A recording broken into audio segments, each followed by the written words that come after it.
Ngày nay ta xa rồi bàn tay hay xưa như ký ức nói, đường chiều dần chơi bên nhau bỏ quên đi hết những bộn bề. Cánh phương nồng lặng rơi, ánh nắng chiều qua từng cô.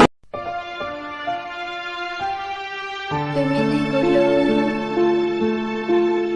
cô dâu xe hai tia piano, cô tao là hiểu cái gì za hai tia cô chỉ yêu, tôi mất dám tao có là cô chỉ tôi xin, cho yêu hai tia piano,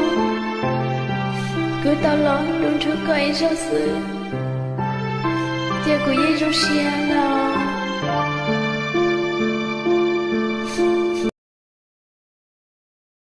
thọ cho non cha yêu mà lu xia wa lu cũng chơi rau bu y lang ti tê cầu trên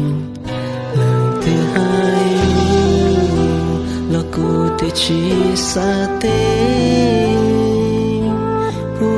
cả lu bê wa nu mò xưa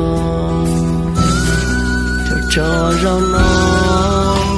cha yêu mà lu xia tham bóng.